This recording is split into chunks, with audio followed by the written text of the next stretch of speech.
Rapaziada, o pessoal tava criticando muito o Flamengo, né? Pelo aquele jogo que ele perdeu na Libertadores. Só que depois daquele show que ele deu de 6-0, a galera agora começou a elogiar, começou a falar que agora sim vai vencer. Eu acho que sim, o Flamengo jogou muito bem, conseguiu ali fazer o 6-0. O Pedro até perdeu o pênalti, mas ele fez um rebote. Mas eu acho que o Pedro realmente ele não bate pênalti da mesma forma que que o Gabigol batia. Então, assim, eu acho que se ele continuar assim, seria melhor arrumar pelo menos outro batedor de pênalti, né? Porque ele fez gol no rebote. Acho assim que o Flamengo deveria arrumar um batedor oficial de pênaltis. O problema não foi só poupar jogador, foi a postura do time. Acho que mais importante do que qualquer outra coisa foi a postura do time num jogo e no outro jogo. E acho que os dois jogos estão interligados. O que aconteceu na quarta passada impactou no comportamento do time no jogo subsequente no Maracanã, né? Outra postura, o time marcando forte, recuperando a bola no campo de ataque seguidas vezes, iniciando novos ataques, voltou a fazer um gol cedo, como tinha feito contra o Grêmio, e conseguiu uma vitória bem expressiva, né? Uma goleada, né?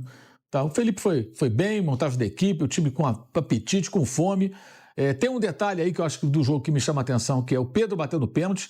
Tá na hora de encontrar um batedor. Ou Pedro, treina pênalti, passa a ser um bom batedor, tá? Aprende a bater pênalti, que ele não sabe bater pênalti, ou encontra outro cara. Ontem estava muito fácil, tal, 5-0, perdeu, fez no rebote, mas vai chegar um dia. Imagina quarta-feira, Flamengo jogando com a LDU, tem um pênalti, o Pedro vai lá e perde. O Flamengo não tem um batedor. O Gabriel era um excepcional batedor. No seu declínio técnico do Flamengo, até pênalti ele começou a perder. Mas ele sempre foi muito bom batendo pênalti. Dos melhores do Brasil, sem dúvida alguma, né? Mas o Pedro não é um bom batedor. Então, ou ele aprende, treina, aprende, observa, estuda, vê a técnica de outros bons cobradores de penal, e aí você desenvolve, é possível, né?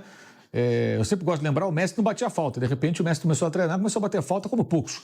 Então, o Pedro pode aprender a bater pênalti se ele trabalhar por isso e tiver algum dom. Hoje, ele é um mau batedor. Não bate bem. Então, você encontra outro jogador no elenco com esse perfil, né? Pode ser até o goleiro. Rogério Ceni batia pênalti, né? Chilaver batia pênalti e outros goleiros já bateram pênalti.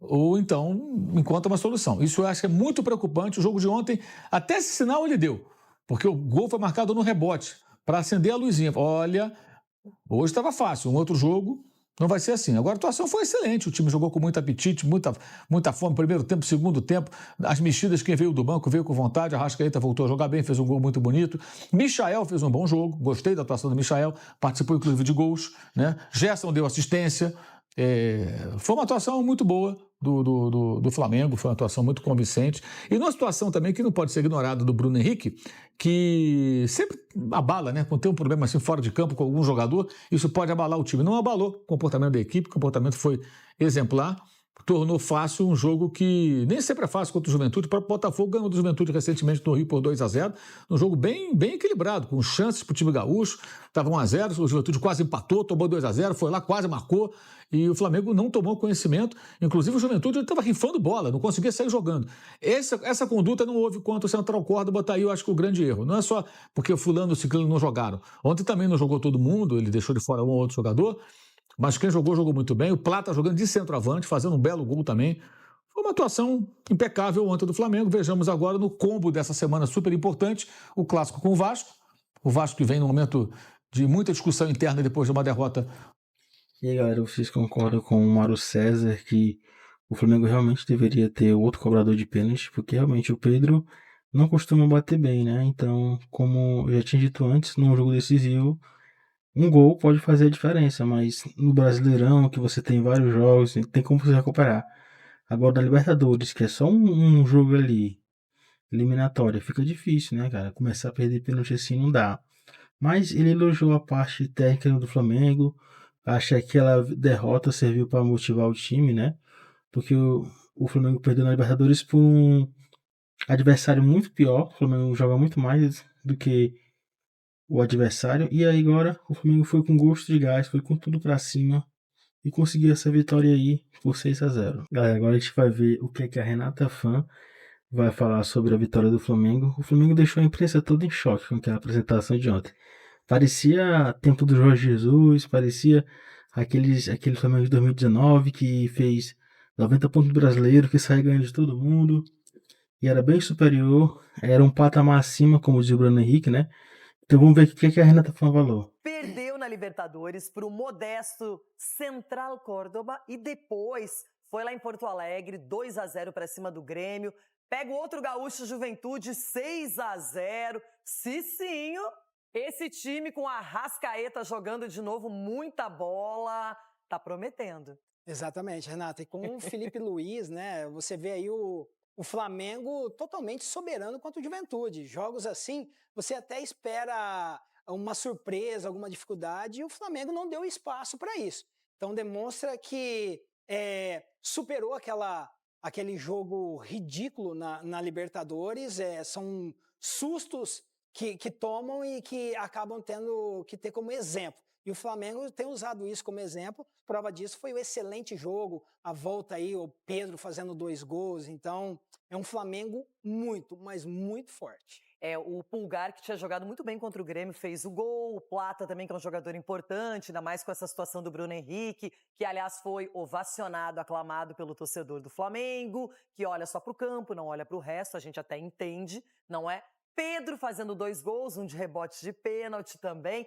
E o primeiro gol, Ronaldo, do Danilo, que é um jogador experiente, que veio para atuar na zaga e que fez o seu gol e que conta com a confiança do Felipe Luiz. Confiança que a gente viu transbordando aí, porque você perde na Libertadores, da forma que foi, dentro de casa.